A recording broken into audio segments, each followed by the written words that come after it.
ओम शांति। आज की अव्यक्त मुरली 83वीं, जिसका विषय है अव्यक्त वतन का अलौकिक निमंत्रण। ये बाबा की मुरली हम रिवाइज कर रहे हैं, जो बाबा ने सुनाई थी 21 जनवरी 1971 को। आज मिलने के लिए बुलाया है, बाबा को बुलाया जाता है। पहले दादी के द्वारा संदेश भेजा जाता है कि बाबा आओ। ये हम मीटिंग में देखा प्रैक्टिकल। दादी प्रकाश मणि ने मीटिंग में दादी गुलजार को कहा, दादी देखो, सारे भारत से, विदेशों से अच्छे अच्छे बच्चे, वीआईपी बच्चे आए हुए हैं, बाबा को कहो कि वो आवे। है ना? तो फिर दादी वतन में गई, संदेश लेके आई सवेरे अगले दिन। तो बाबा ने आने की परमिशन दी है, बाबा आएंगे। ठीक है, अब कल बाबा आएंगे और फिर बाबा सारे हम जा रहे हैं। मैसेज आया कि बाबा नहीं आएंगे, बाबा नहीं आएंगे। और फिर हम वापस गए, फाइलें उठा के सारे ले आए, फिर मीटिंग चली। फिर लास्ट में बताया कि बाबा ने कहा है कि मैं कल आऊंगा, सिर्फ मीटिंग वालों से मिलूंगा। मतलब ये भी मतलब बाबा से कहा जाता है, बाबा आते हैं। ठीक है, और वो विशेष मिलन था। मतलब मेरा कहने वाला यहाँ मुझे याद आ रहा है, आज मिलने के लिए बुलाया है। मतलब पहले बाबा के पास कहा है कि बाबा आओ। ऐसे मतलब निमित्त दादी जिनको गुलजार दादी को भेजते, तो बाबा फिर स्वीकृति देते कि ठीक है मैं आऊँगा। ऐसे नहीं कि दादी बैठ जाए और बाबा आ जाएंगे, ऐसे नहीं था। मतलब ब्रह्मा बाबा में तो बिना बुलाए आते थे, ब्रह्मा बाबा में बुलाना नहीं पड़ता था, परंतु दादी में बाबा को निमंत्रण देना पड़ता था और फिर बाबा आते थे। ये नहीं था कि दादी कहीं भी बैठ जाए, तो फिर तो दादी अमेरिका में जाए वहाँ बैठ जाए। तो बाबा ने ये भी क्लियर किया था कि बाबा सिर्फ मधुबन में ही आएंगे और कहीं नहीं आएंगे। तो इसलिए बाबा मधुबन में ही आते, वरना तो फिर अमेरिका वाले कहेंगे दादी को भेज दो, सारे इतने सारे नहीं आएंगे, हम दादी की टिकट भेज देते हैं। फिर दादी की इम्पोर्टेंस हो जाती, मधुबन की नहीं। तो इसलिए मधुबन की इम्पोर्टेंस को बनाए रखने के लिए, और बाबा अव्यक्त, अब बाबा कैसे बात कर रहे हैं, ये अव्यक्त मिलन अव्यक्त स्थिति में स्थित होकर ही मना सकते हो, समझा सकते हो। दो बातें की हैं, मना सकते हो फिर समझा सकते हो। कब? जब आप अव्यक्त स्थिति में हो। और अव्यक्त स्थिति क्या होती है? हाँ, आत्मा समझना, परंतु देह से न्यारा और सबके साथ न्यारा और प्यारा होना। यदि आप सबके साथ न्यारे प्यारे नहीं हो, आत्मा समझा थोड़ा है, आत्मा नहीं समझा। केवल इतना नहीं है कि मैं आत्मा हूं, मतलब मैं आत्मा हूं, ये सब भी आत्माएं हैं, ये सब आत्माएं स्वतंत्र है, ये सब आत्माएं मेरे बाप के बच्चे। मतलब ये बात एकदम बुद्धि में हो, न्यारे भी और प्यारे भी, और वो एक ही टाइम में। सारे अपने हैं, कोई अपना, ये दोनों भाव एक साथ वो मना सकते, फिर समझा भी वही सकते हैं। आज देख रहे हैं कौन कौन कितने शक्ति स्वरूप बने हैं। आप लोगों के चित्रों में नंबरवार शक्तियों का यादगार दिखाया हुआ है। शक्तियों की परख किन चित्रों द्वारा कर सकते हैं मालूम है? आपको अपने शक्तियों को परखने का चित्र मालूम नहीं है। भिन्न भिन्न नंबरवार शक्तियों का यादगार बना हुआ है। अपना चित्र भूल गए हो। शक्तियों के चित्र में भिन्न भिन्न रूप से और फिर भुजाओं के रूप में नंबरवार शक्तियों का यादगार है। उन चित्रों में कहां कितनी भुजाएं दिखाते हैं। कहीं 4 दिखाते हैं, कहीं 8 दिखाते हैं, कहीं 16 दिखा देते हैं। क्या फर्क पड़ता है? कोई अशक्तियों की धारणा करने वाली बनती, कोई उससे अधिक 16 तक की भी चले जाते हैं, कोई उससे कम, कहीं 4, कहीं 8, कहीं 16 भी दिखाते हैं। बोला नंबर वार है, मर्जी एक 12 भी दिखा दे तो किसको क्या करेंगे? कोई 2 दिखा देते हैं, उनकी मर्जी है 2, 4, 8, 16, 12 जितनी मर्जी दिखा दे। और जब विष्णु का दिखा दिया वो अवतार, उसमें तो गिनती नहीं कर सकते। जितने निकल रहे हैं सबके 2-2 हाथ हैं और सारे हाथ ही विष्णु के दिखे नंबरवार। तो आज देख रहे हैं हर एक ने कितनी शक्तियों की धारणा की है। मास्टर सर्वशक्तिवान कहलाते हैं ना। मास्टर सर्वशक्तिवान अर्थात सर्व शक्तियों को धारण करने वाले।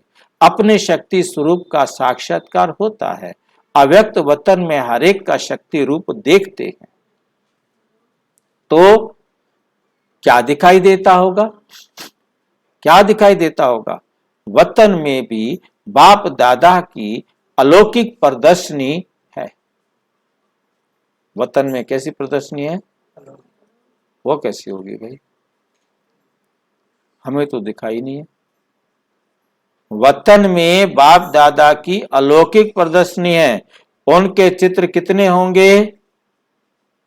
आपके चित्र गिनती में आ सकते हैं, लेकिन बाप दादा की प्रदर्शनी के चित्र गिन सकते हो? गिन सकते हो? बाप दादा पूछ रहे हैं। किसी ने देखी है बाबा की प्रदर्शनी? म्यूजियम देखा है अलौकिक परम धाम वाला, सूक्ष्म वतन वाला? नहीं दिखाया था आपको। इसी रिवीजन में अव्यक्त मुरलियों में दिखाया है आपको दिखाया है म्यूजियम। आज थोड़ा उससे बड़ा कर दिया है। वो भी म्यूजियम पहले ही 13 संदेशों में दिखाया था। जो फर्स्ट 13 संदेश थे उसमें बाबा से जाकर दादी ने पूछा, बाबा सारा दिन क्या करते? याद आ रहा है? मुझे नहीं पता कौन आया था कौन नहीं आया था। नहीं मतलब मैं बता रहा हूँ, मतलब याद आ रहा है या नहीं आ रहा।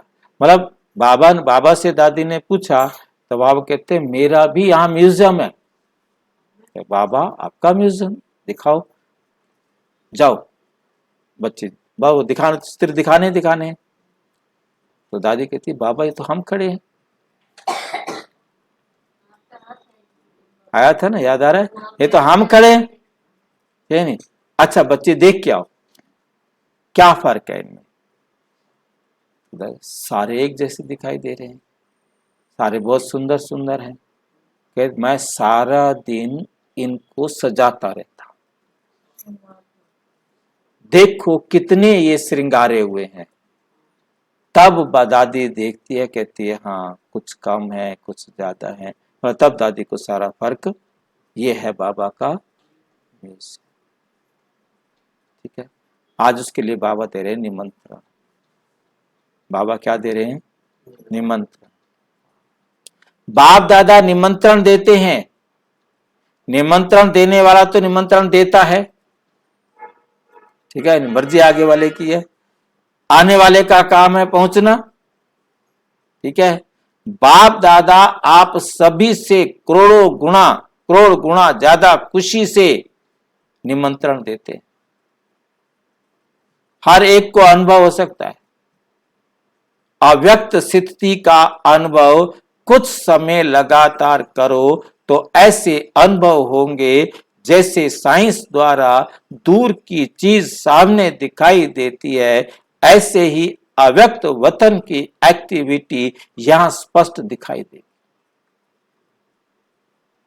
हम अव्यक्त वतन में क्या क्या कर रहे हैं वो आप यहाँ स्पष्ट देख सकते। बुद्धि बल द्वारा अपने सर्वशक्तिवान स्वरूप का साक्षात्कार कर सकते हो। वर्तमान समय स्मृति कम होने के कारण समर्थी भी नहीं है। व्यर्थ संकल्प, व्यर्थ शब्द, व्यर्थ कर्म हो जाने कारण समर्थ नहीं बन सकते, समर्थ नहीं बन सकते हो। व्यर्थ को मिटाओ तो समर्थ हो जाए। पुरुषार्थ के भिन्न भिन्न स्वरूप वतन में हर एक के देखते रहते हैं, बहुत अच्छा लगता है। हर एक अपने आप को इतना नहीं देखते होंगे जितना वतन में हर एक के अनेक रूप देखते। आप लोग भी एक दिन खास अटेंशन देकर देखना कि सारे दिन में मेरे कितने और कैसे रूप हुए। क्या देखना है? सारा दिन में कैसे कैसे क्या क्या किया, सवेरे कैसे था, दोपहर को कैसे था, शाम को कैसे, जिसको मिला मेरे कैसे कैसे रूप बदलते गए। सारे दिन के अपने रूप देखो, फिर बहुत हंसी आएगी। बता रहे हैं एडवांस में, अपने विभिन्न पोज देखकर क्या आएगी? हंसी आएगी कि मैं किसके पास कैसे था, किस रूप में, भिन्न भिन्न पोज देखकर। आजकल एक के ही बहुत पोज निकालते हैं, तो अपने भी देखना, अपने बहु रूपों का साक्षात्कार करना। फोटो खिंचवाते हैं ना, उस टाइम तो ध्यान नहीं रहता, बाद में जो फोटो देखते हैं अपने, मतलब आजकल पता नहीं वो क्या करते रहते हैं, मुंह ऐसे ऐसे ऐसे ऐसे क्या क्या जो भी बनाते रहते हैं, हाँ पोज बना रहे। बाद में उन पोजों को देखें तो खुद हंसेंगे। तो ऐसे ही आप भी सारा दिन किन किन से मिले, कैसे कैसे पोज बनाए, उन पोजों को याद करो। बताओ, हमारा कोई फोटो तो खींचा नहीं, किसी ने वीडियो बनाई हो तो भी देख ले। एक वीडियो बनाने वाला सारा दिन अपने पास रखे, परंतु हमने पोज देखना है आत्मा का, हमने पोज इस शरीर का नहीं देखा।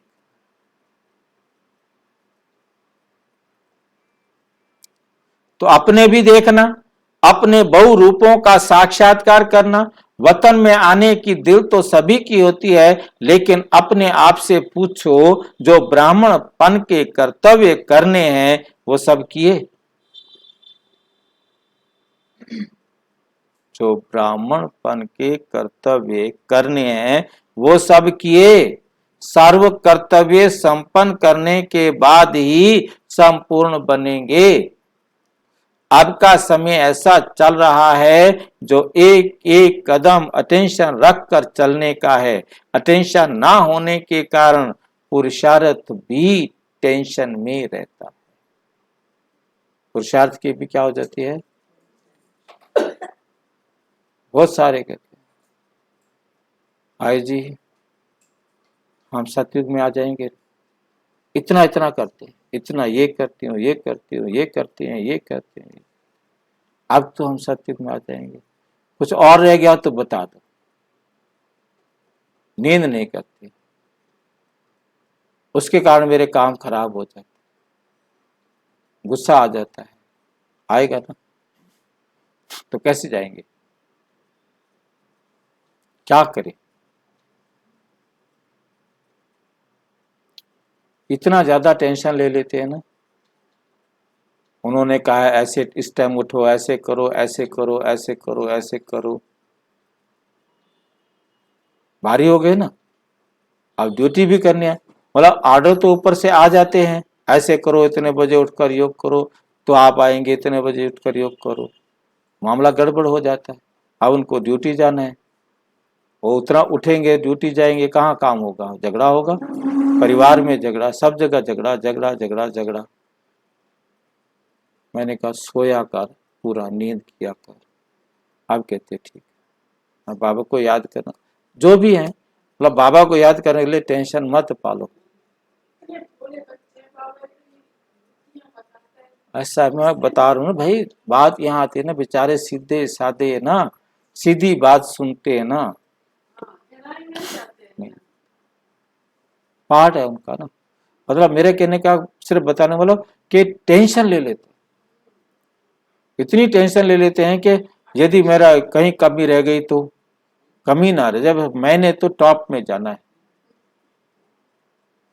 मैं तो 8 में आना चाहती हूँ बस। बहुत सारे हैं, हाँ मुझे जो बताओ मैं वो करूं।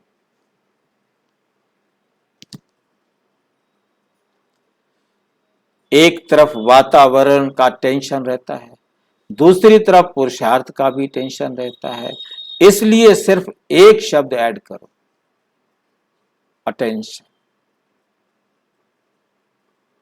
फिर ये बहुरूप एक ही रूप संपूर्ण रूप बन जाएगा, फिर आपके अलग अलग रूप नहीं बनेंगे, फिर आपका रूप ही एक रहेगा। आग लगे तो, बाढ़ आए तो, भूकंप आए तो, मरे तो, पैदा हो तो, कुछ भी हो तो, अटेंशन। किस बात पर अटेंशन देना है? मेरा चेहरे का पोज चेंज नहीं होगा, मैं हलचल में नहीं आऊंगा, इतना अटेंशन देना। फिर ये बहुरूप के सारे चेहरे फिर हंस भी नहीं सकेंगे, बोला अपने चेहरे देखकर मुस्कुराएंगे नहीं। इसलिए आप कदम कदम पर क्या देना है? अटेंशन। सुनाया था कि आजकल सर्व आत्माएं सुख और शांति का अनुभव करना चाहती हैं, ज्यादा सुनना नहीं चाहती हैं। अनुभव कराने के लिए स्वयं अनुभव स्वरूप बनेंगे, तब सर्वात्माओं की इच्छा पूर्ण कर सकेंगे। दिन प्रतिदिन देखेंगे जैसे धन के भिखारी भिक्षा लेने के लिए आते हैं, वैसे शांति के अनुभव के भिखारी आत्माएं भिक्षा लेने के लिए तड़पेंगी। अब सिर्फ एक दुख की लहर आएगी, अब सिर्फ एक दुख की लहर आएगी, तो जैसे लहरों में लहराती हुई आत्माएं व लहरों में डूबती हुई आत्मा एक तिनके का सहारा ढूंढती है, ऐसे आप लोगों के सामने अनेक भिखारी आत्माएं ये भीख मांगने के लिए आई। तो ऐसी तड़पती हुई भिखारी प्यासी आत्माओं की प्यास मिटाने के लिए अपने को अतीन्द्रिय सुख व सर्व शक्तियों से भरपूर किया हुआ अनुभव करते हो। सर्व शक्तियों का खजाना, अतीन्द्रिय सुख का खजाना इतना इकट्ठा किया है, जो अपनी स्थिति तो कायम रहे लेकिन अन्य आत्माओं को भी संपन्न बना सके। अन्य आत्माओं को भी क्या बनाना है? संपन्न बनाना है, और अपनी स्थिति भी खराब ना हो, अपनी स्थिति भी खराब ना हो। सर्व की झोली भरने वाले दाता के बच्चे हो ना। अब ये दृश्य बहुत जल्दी सामने आएगा। कब का था? 21 जनवरी 1971।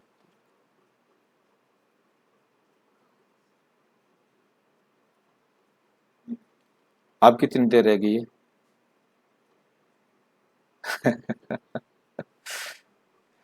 डॉक्टर, हाँ जी, हाँ, बाकी लोग भी, डॉक्टर लोग भी कोई कोई इस बीमारी की दवाई नहीं दे सकेंगे। डॉक्टर को दवाई नहीं है इसकी, दवाई सिर्फ बाबा के पास और बाबा के जिन बच्चों ने संभाल के रखी है दवाई उनके पास। डॉक्टर लोग भी कोई इस बीमारी की दवाई नहीं दे सकेंगे, तो आप लोगों के पास ये औषधि लेने के लिए आएंगे। धीरे धीरे यह आवाज फैलेगा कि सुख शांति का अनुभव ब्रह्मा कुमारियों के पास मिलेगा। डॉक्टर एडवाइस करने लगे हैं मेडिटेशन जाके ब्रह्मा कुमारियों के पास सीखो,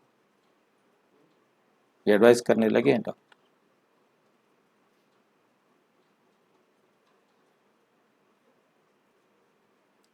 भटकते भटकते असली द्वार पर अनेक आत्माएं आकर पहुंचेंगी, तो ऐसे अनेक आत्माओं को संतुष्ट करने के लिए स्वयं अपने हर कर्म से संतुष्ट हो, संतुष्ट आत्माएं ही अन्य को संतुष्ट कर सकती हैं। अब ऐसी सर्विस करने के लिए अपने को तैयार करो।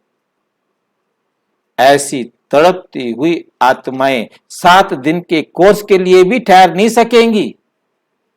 7 दिन का कोर्स करने का टाइम नहीं है उनके पास, तो क्या करें अब।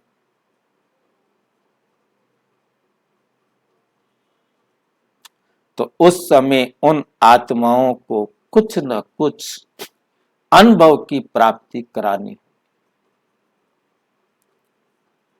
इसलिए कहा कि अब अपने ब्राह्मणपन के कर्तव्य को संपन्न करने के लिए अपने को संपूर्ण बनाते रहो।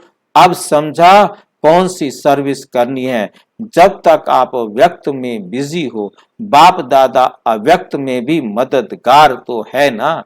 हिम्मते बच्चे मद दे बाप, तो बताओ ज्यादा बिजी कौन होगा। जैसे शुरू में वतन का अनुभव कराते थे ना, ऐसा अनुभव करते थे जो ध्यान में जाने वालों से भी अच्छा हो। ध्यानी दादी बस सामने बिठाती, ध्यान में चली जाती, वो भी ध्यान में गए। हाँ। बाबा आप अभी भी अनुभव करा। बाबा, बच्चों ने कहा बाबा आप अभी भी हमको क्या कराओ, अनुभव कराओ। बाबा कहते अनुभव करो। बुद्धि का अभिमान तो है ही, किससे करना है। बैठ जाओ बुद्धि के अभिमान पर। कोई बच्चे कोई बात की जिद करते हैं तो बाप का कहना मानना पड़ता है। अब अनुभव करने की जिद करो, अनुभव करने की क्या करो, जिद करो। अच्छा, विस्तार से जानने के लिए विश्व में 140 देशों में प्रजापिता ब्रह्मा कुमारी ईश्वरीय विश्वविद्यालय के किसी भी सेवा केंद्र पर संपर्क करें। यदि कोई प्रश्न है तो 9213106986 पर केवल टेलीग्राम करें। 9650692270 पर केवल व्हाट्सएप करें, फोन नहीं। तो इसमें कहा बाबा ने अब अनुभव करने की जिद करो। ये क्या मतलब अपने अंदर दृढ़ संकल्प लाओ कि मुझे ये करना ही है, अपना पुरुषार्थ। जब अपने अंदर इसको बार बार जिद करना, वाला मुझे ये करना ही है, मुझे ये करना ही है। पॉजिटिव जिद करनी है। हाँ। बाप को कहना मानना, तो बाप को कहना मानना, बाप का कहना मानना। कई बच्चे कोई बात की जिद करते हैं तो बाप को कहना मानना पड़ता है। तो आप भी जिद करो, हो जाए कि बाबा को कराना ही पड़ेगा। कराना। ओम शांति।